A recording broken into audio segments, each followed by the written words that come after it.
Hello and welcome to Metra AVTechTips Solutions. I'm Brent. I'm Adam. And we're still not in Indianapolis, but we're going tomorrow. Yep. We get on the, well, our flight takes off Sunday morning, so. At 6 a.m. Who did you upset? That's what I want to know. Okay, I've been, for 22 years of flying, pretty much every show has been 6 a.m.? 6 a.m. Okay, I'm just making sure, because that was the and question. And red eyes on the way home. Yeah, exactly, so. But as to who I upset, pretty much everybody. Everybody, that explains it there. So, okay, well, Brent, what are we talking about today? We're talking about this, right? Yes, well, we talked about HDMI troubleshooting on Wednesday. Yes. And because we talked about troubleshooting, we want to give you some tips, techniques, and tools to help you with troubleshooting. And one of our biggest tools is, in fact, our new kit. Right. Wow, it's like we practiced. We should have, we didn't, but we should have. Yeah, probably. So, inside of our toolkit, and by the way, if you call your salesman and you buy the part that's in it, you'll get this really nice little lunch bag that looks like our toolkit. It has just enough room for 6 cans of whatever beverage you are drinking in that moment. And you know this from personal experience. Possibly. Okay, just checking. Look, you go to a job site and you're working hard and you want a cold drink. Well, wait a minute. I said drink. I'm not saying. I'm not saying a specific drink. Working hard part. Okay, pardon me. Yeah, no. I've been on the job site with you. They are working hard. Okay, because I've been to the job site with you. Yes, exactly. So what's in this, Adam? Okay, Dun.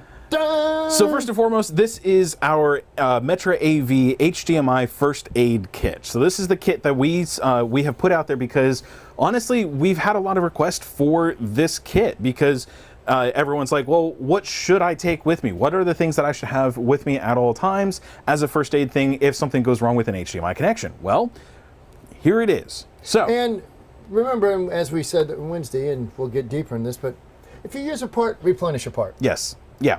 So what is in it, Adam? Okay. So what I'll do, I'll be the hand model. The hand model. I'll pull it out and display it and whatnot, and you can talk about it. How about that? Okay. Okey-dokey. You can be the who's the guy that Bob Barker always yells at over the other side of it. Oh man, right? had you not No, asked. I know. Yeah, exactly. Yeah. So, anyways, okay. So I'm going to go ahead. Give us a little. That's going to mess me up. It is going to mess you up. Yeah. Now I was going to say Vanna White, but Vanna White just pushes the buttons, right? She's exactly. Flips the things around. Right. Depends on what decade you're from. There was Jimmy Olsen, not Superman's Jimmy Olsen, but it might have been Jimmy Olsen. That was on Let's Make a Deal with Bob Barker. Not maybe before Price is Right, I guess. So he had a show before that called Let's Make a Deal. Gotcha. Okay. No, that was Money Hall. His was Truth or Consequences. And now we're history time with Brent McCall. Yeah. Okay, so we'll start here. This is the HDM-SP3. Right. This is our HDMI surge protector that he's holding up in such beautiful and accurate elegance. This is a full 48 gig product. Yes. And it protects you up to 8,500 volts down all channels of the HDMI data bus. That's the TMDS, the 5 volt, the hot plug, the triggers, the EDID, the DDC. Everything is protected down this product up to 8,500 volts. Right. So one of the big features of this, of course, is that it is in line also. So Brent, it does all of that stuff and you don't need to have an extra HDMI cable, right? Which also helps reduce any bandwidth loss. Right. Now you will also notice right there are the retention clips to hold it inside the device so it doesn't pull out. Right. Which makes it a lot sturdier and it's very short. Very, very short. Yep. So you can see that there. So that's one part that we have. We'll go ahead and place that guy there. By the way, if you're pretty much anywhere except for a very small part of California that doesn't get storms, you really should be using SP3s on your job sites. So on any device that has a serial connection, an Ethernet connection, right, or a coax connection to it, because those are the entry points for ESD spikes. Yes. Mammoth George is saying Johnny Olsen. Johnny Olsen. Johnny Olsen. I was damn close. There you go. Thank you. And what's in the box that Johnny... So, tell them about what's in the box. This is the EDID blocker. Now, the EDID-B is specifically designed for video surveillance jobs. Yep. Now, we developed this because we get calls, people wanting to use our SpyClops, and they want to put it into a splitter or into Matrix or to run it to multiple TVs. Right. And DVRs do not have intelligent HDMI sections. It's basically a Unix single-port HDMI board meant to go to a single display. Right. And when it sees more than one EDID, it gets very confused. It does. Much like me.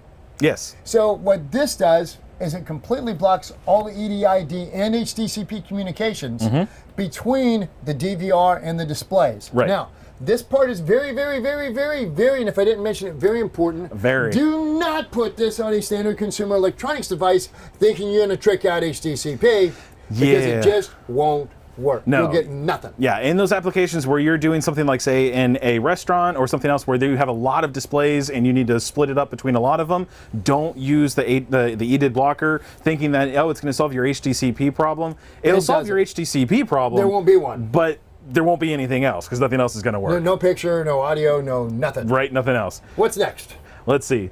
Mammoth is saying we got red, blue, and yellow options, but there wasn't a green option.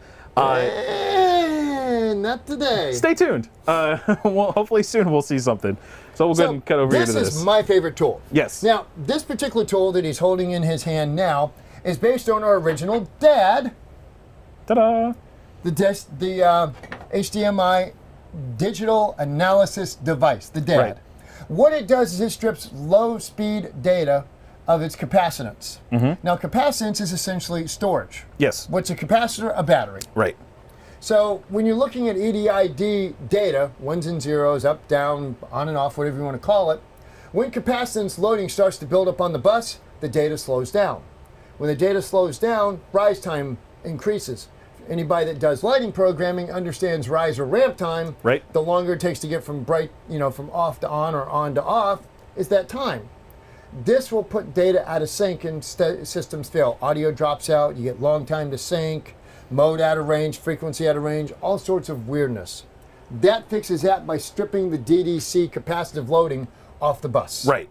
So when would we want to use the Junior 3? Let's talk about that for a quick second. Job. Just about, right? Yes. Whenever and why? Well, because it speeds up a lot of, so for instance, let's say an AVR. You have an AVR with a bunch of inputs on it and you're flipping between the different inputs, and especially if you have a projector on the output of that AVR. Throw a Junior onto the output of the AVR at the projector or at the AVR? The AVR. At the AVR. The output of the AVR. And why is that? Well, because it's the EDID information that's coming back from the projector that we're trying to clean up. Correct? Yeah. Because when you look at a source or an AVR, typically they have a good, strong output. They're punching on through. Right. But the displays really expect you to be within 3 to 6 feet. Right. So they're not going to be ultra powerful. They're not meant to go distance on their EDID. Yep. So you'll start to get capacitive loading buildup, which slows its rise time. Slows rise time, does not slows its. Slows its? Slows its. Sure. So when you put the Junior at the display side, you're fixing the incoming kind of, sort of, and a little bit on the output because it works both ways. Sure. But what we really want to do is fix the return path. Yes. So we put it on there. It's going to speed up your switching times when you go from one source to another, right? Yep. It's going to solve a lot of other EDID problems that you run into, audio dropout problems. Mode out of range. Mode out of range. Yep. Sync times. A lot of times you'll see an issue where you have a resolution of, say, 480 or 720 when you're supposed to be getting a 1080p or a 4K. Or you'll get a weird computer resolution. It's like, what the heck is that? It's all out of sorts. Yep. It all looks funny on there. Throw a Junior on there. In many cases, it's going to solve that problem and everything. And you put it in and you walk away and you're good to go, right? Yep. Now, the next tool for EDID repair is? It is the AIO2. Now, what does AIO stand for, Adam? It stands for Adam is, I don't know what O stands for. No, sorry. It stands for all-in-one. I'll come up with a few things for the Adam. I'm sure you would. But so it stands for all-in-one. This is our HDMI all-in-one version 2 because we had a one previous to this one. By the way, performance levels are identical. Yes. What changed is usability because we moved some ports around to make it more usable in the field. And we include a power supply now, which the original one did not. Correct. So with the AIO2, there's a couple extra functions that it does. Now, it does have the Junior built directly into it. Yes, it does. So all of the features that were on the Junior 3 are now built directly into the AIO2, as well as with some other features. So we used to have a product called the ACVS, correct? Active Cable Voltage Stabilizer. Yep. So it actually takes it supplements the power on the HDMI on the bus, TMDS feeds. On the TMDS feeds. What was the other one that had the hot plug? That was the VI2. Voltage injector. There you go. So the VI2, did that have the hot plug control? No, that was the VCT. The VCT, there you go. Voltage control trigger. See, there's so many different things in here that are combined into one device. So we had the VCT, the voltage control trigger. That's one of the mainstays of this particular device. That's such a great feature to really fix a lot of problems on a lot of jobs. Cable boxes, going from 4K HDR backwards to 1080 frequently doesn't happen without a hot plug reset. Right. So a lot of times what you run into with and why you would use the AIO2 is, say for instance, the client turns off the system that they're watching. The next morning they wake up, they turn it on, and they get no picture. It either says no connection, no source, no picture, black picture, whatever it is. Now, what you would do for that, for troubleshooting purposes, you talk to your client and say, hey, do me a favor, next time it happens, unplug the HDMI cable for just a second or so, plug it right back in, and see if you get picture back. If you do, you need to go ahead and put this on there and get that hot plug control built into it. Hot plug control does require some kind of outboard relay. Yeah. A control system, control for it, Crestron, RTI, whatever, or our CS-H IR Kit CCUS. You got it. Yep. I completely vaporized CS-IR Kit CCUS. Yep. Which has a code learning double throw relay built into it. Correct. So you can use any codes that you want off a OEM remote or a customer's programmable remote to trigger this. Yeah. So this is a great piece for that. This is really one of those things that this is probably the thing that you get to the job site and you're like, I've got all of like 15 minutes to troubleshoot this really quick. I'm just going to throw this in there and see what happens. In many cases, you're good. You're done. You throw it in, it works, you're good to go. You may have to put a jumper on the Phoenix connector so that that connection stays closed. Yeah, if you are not using the hot plug function, you must put a jumper on. Right. So throw it in there. In that case, if you notice that you're having problems, what's one of the symptoms of low power on an HDMI cable? Well, low power, and here's what's interesting about that. That really comes down to the source's control of it. Right. DirecTV, for example, would give you a black screen that says not supported or HDCP. And it wasn't an HDCP failure. Correct. That was just when the voltage dropped. And by the way, this was a firmware update. It was nothing wrong with the system. Jobs that had worked for months, years, forever, suddenly failed. Yes. Because DirecTV doesn't want to be in the business anymore, and they were changing firmware to require more current. Right. Not voltage, but current. More current. Yep. So we take care of all that with the AIO2. Yep, put this in there. It's going to supplement that current and bring it back up to what that DirecTV box is looking for. Beyond any device. Right, exactly. It also has things, because it has the Junior built into it, it's going to have fixes for Kaleidoscape. Yep. Now that's an entirely different fix because that's a voltage. That's a voltage swing. Yes. And what's exciting about that, and he's not picking on Kaleidoscape because Kaleidoscape has one of the best chipsets on the market. They honestly do. The difference is that chipset's very picky on what it wants to see for data. Right. A lot of products just play kind of a sloppy pool. Yep. You get close to the hole, it goes in. Right. And what this means is when you're looking at EDID data, there's a high state and a low state. Well, the high state's clearly defined. It's 4.7 volts or higher. Right.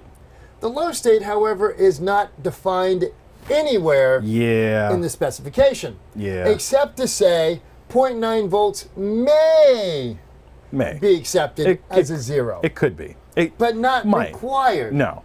Kaleidoscape wants to see 0.6 volts, and nothing wrong with that because it's part of the specs. It's actually better because there's no no accidental, But a zeros. lot of devices, AVRs, extenders, pretty much any active cable on the market will not go down to 0.6. They stop at 0.9 because, and I quote, that may be acceptable. Right. Now, this does, the AIO2, to answer your question, Mammoth, it does have the Phoenix connector, the screw terminal Phoenix connector included in the packaging as well as the power supply for it. We just didn't plug it in. We just didn't plug it in for this video here. But to say that you're talking about a dummy Phoenix connector, make sure you take just some category wire and just make a loop out or loop all it's that got connection. to be just jumpered. Yep, exactly. A single piece of single strand of cat cable is fine.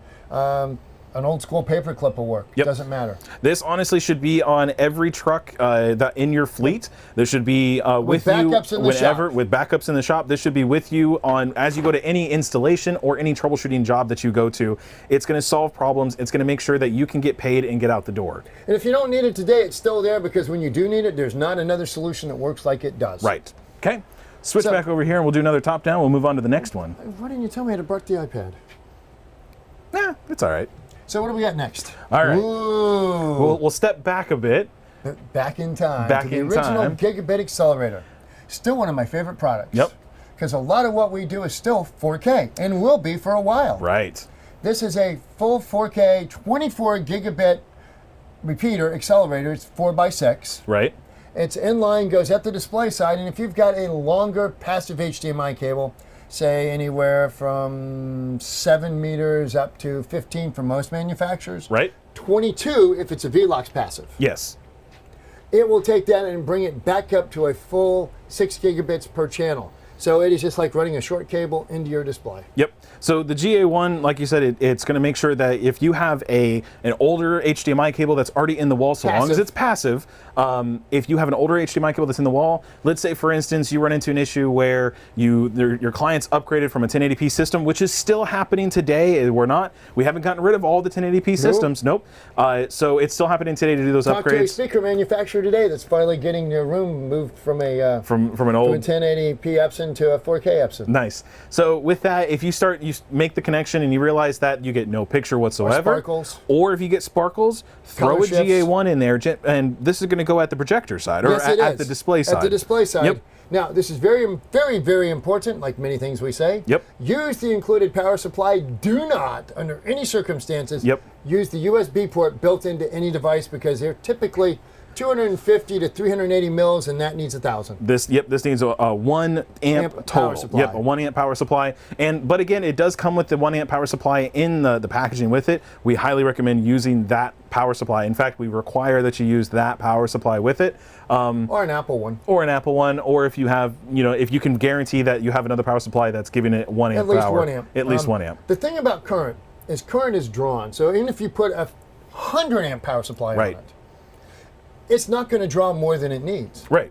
Yep, exactly. So it'll still only draw the 1 amp, or a little under 1 amp is actually what's happening. 925. Right. It's only going to pull the amount of power that it needs for that. So GA1, it's still available. It's still highly recommended. You're still going to go on jobs that are passive cables, and they want to go to 4K today. Quote it into the jobs, but also have an extra one with you on the truck so that you have this available when something does happen or you run into a problem. Right? And what's next? Next, we have... This is the last piece of the kit. The HDM GA2. GA2. Now, the GA2 is quite unique because we learned some things with the GA1. Right. Number one, we wanted to go beyond 6 gigabits per channel. Right. Because we have to. Yeah. Number two, we had found a few, not many, but a few TVs that could in fact be overdriven by the GA1, and the solution at that point was to actually put a longer cable between the GA1 and the display to give a little bit of attenuation. Yep. So built in to the GA2 are two controls. Right. This is actually input gain. This is the output gain. Yeah, output gain and input gain. So if you've got a weak cable, yep, we can actually adjust the sensitivity to the GA2 to match a poor quality cable. Right. Now, we can match the output of the GA2 to your display's input. Just because, let's say you go out and you buy an LG brand TV, and I'm not picking on them, but LG has 3 different manufacturing teams. And they're not all the same, so one series will not be the same as another series, etc. Right. So settings will vary from one model to another model. And with that, you can set that right up perfectly. Now, things to know, the GA1 will actually go further in distance for signal than the GA2. Now, the GA1 is only doing up to 24 gigs. Right, 6 gigs per channel. Yep. The GA2 is 12 gigs per channel, but because the way it's designed, it will not give you the distance even at the lower bandwidth. Right. This is an incredibly powerful chip. Doesn't exist anymore. Yeah. This, however, is also a very good chip, but because of the wider bandwidth, we get a little bit shorter distance, even at 18. Yep. So everyone, and with the GA2, it's very similar in when you would use it as to the GA1. You're running into an issue where you're upgrading your system, whether it be to from 1080p to 4K, or if you're upgrading from 4K to the new 8K with HDMI 2.1. Look at the GA2. If you're running into problems where you do the upgrade, you have a passive cable in the wall and you get no picture after doing the upgrade, or if you're running into sparkles. Sparkles are still going to be a thing. They may look a little different than they did on the HDMI 2.0 world. Yeah, they're going to be a little smaller. A little bit smaller, that's for sure. But they're still going to be there. So still watch out for that. If you see that, put a GA2 in there. It should solve most of the problems. Now, Brent, on the GA1 and the GA2, do they or do they not have the Junior built into those as well? They do. They do. They absolutely do. So they will also help to solve those problems. Resolve issues. Right. Now, because they're at the display side. Yep. Yes, it does help resolve problems. It's not quite as good as the is the Junior 3. Right. Yeah, you got me saying GA. The Yep. Junior 3, because of its location capabilities, is the best solution. Yes. For that. And this is 48 gig, 48 gig, 48 gig, 24 gig, 48 gig, and 40 gig. 40 gig for the AIO2? Now, what sources do we have available to us as consumers that exceed 40 gigs? None. That was a very short list, wasn't it? Yeah. Let's see. None. None.